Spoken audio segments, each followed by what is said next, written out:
Bonjour et bienvenue. On va s'attaquer aujourd'hui à un gros morceau, un sujet qui fait autant rêver que transpirer, les challenges des prop firms. Vous savez, ces sociétés qui vous donnent accès à de gros capitaux si vous prouvez votre valeur. Le problème, c'est que la plupart des traders s'y cassent les dents. Alors on va voir ensemble pourquoi et surtout comment faire partie de ceux qui réussissent. C'est parti! Alors pourquoi ce chiffre 80%? C'est énorme. On pourrait croire que c'est une question de stratégie secrète, de mauvais timing, mais en réalité, la raison est bien plus fondamentale. Ce n'est pas un problème de malchance, c'est un problème d'approche. Et la solution, vous allez voir, est beaucoup plus simple qu'on ne l'imagine. En fait, tout se joue ici, dans la tête.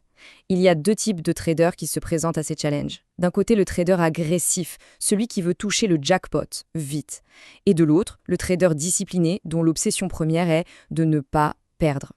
Ce que les propres firmes comme FTMO recherchent, ce ne sont pas des héros qui prennent des risques fous. Non, elles cherchent des gestionnaires, des gens fiables qui savent avant tout protéger le capital. Le but du jeu, ce n'est pas de faire un coup d'éclat, c'est de durer.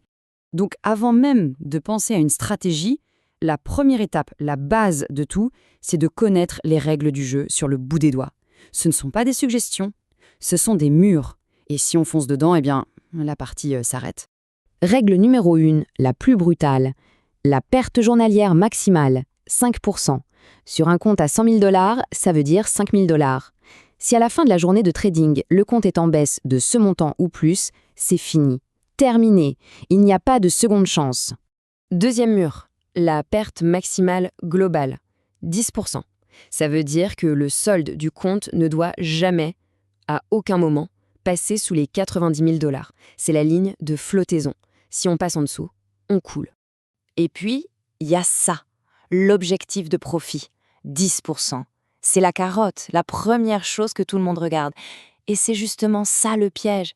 En se focalisant là-dessus, on en oublie les deux règles précédentes, qui sont en réalité les seules qui comptent vraiment. Voilà le changement de perspective radical qu'il faut opérer. Le challenge n'est pas une course pour atteindre un objectif de gain, c'est un test de survie. Le but réel, c'est de prouver qu'on est capable de trader pendant un mois sans jamais enfreindre les règles de risque. La priorité absolue, c'est la défense, pas l'attaque.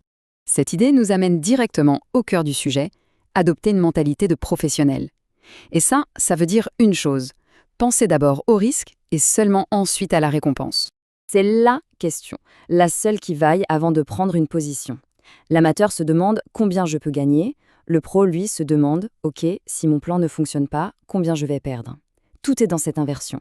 Le professionnel sécurise sa perte potentielle avant même de rêver au gain.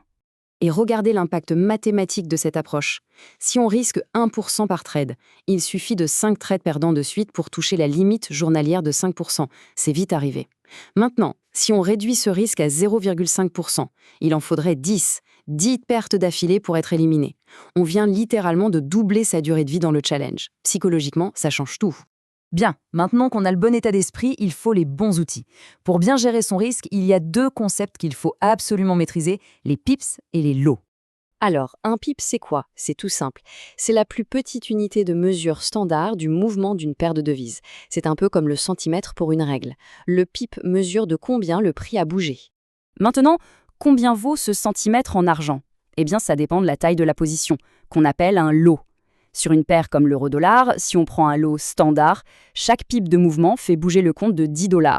Si on prend un mini-lot, c'est 1 $ et un micro-lot, 10 centimes. Et voilà la distinction absolument cruciale à comprendre. Les pips, c'est le marché qui les décide. On ne les contrôle pas. C'est comme la météo. Par contre, les lots, ça, c'est notre décision à 100%. Le lot, c'est notre thermostat. C'est avec ça qu'on règle notre niveau d'exposition au risque. Parfait. On a l'état d'esprit, on a les outils. On a toutes les pièces du puzzle. Il ne reste plus qu'à les assembler avec la formule qui va nous permettre de passer de la théorie à la pratique. La question à $1 million est donc la suivante. Comment on fait pour que, quelle que soit la distance de notre stop-loss en pips, le risque en dollars soit toujours le même? Comment s'assurer qu'on risque bien nos 500 $, nos 0,5%, et pas 1 centime de plus? Eh bien la réponse, c'est cette formule. C'est l'arme absolue pour une discipline parfaite. La taille de la position en lot, c'est simplement le risque qu'on s'autorise en dollars, divisé par la taille de notre stop-loss en pips, multiplié par la valeur du pip. C'est purement mathématique.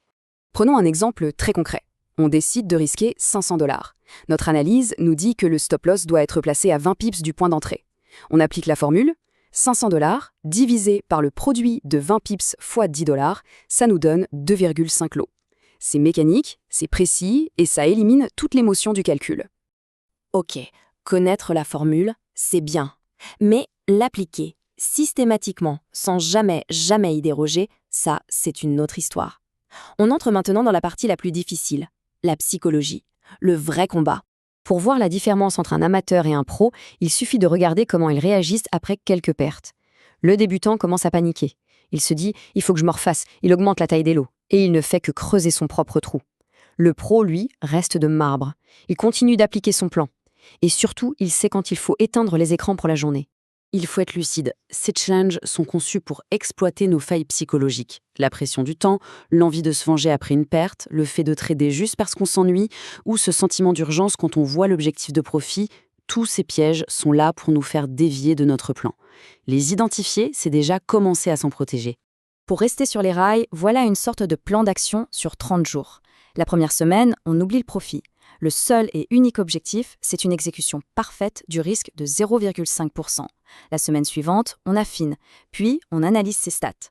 Et c'est seulement à la fin, si on est stable et confiant, qu'on peut éventuellement penser à augmenter un peu le risque. C'est un marathon, pas un sprint. S'il n'y avait qu'une seule chose, une seule idée à retenir de tout ça, ce serait celle-là. On peut survivre avec une stratégie moyenne, mais une gestion du risque impeccable. Mais même la meilleure stratégie du monde ne résistera pas à une mauvaise gestion du risque. Au final, tout revient toujours à cette fameuse taille de lot. Pour conclure, la question finale est une question de choix. Face au marché, il y a deux postures possibles. Celle du parieur, qui espère, qui tente sa chance, et celle du calculateur, qui gère des probabilités, qui se concentre sur ce qu'il peut maîtriser, c'est-à-dire son risque. Le choix de l'une de ces deux postures déterminera à 99% le résultat du challenge.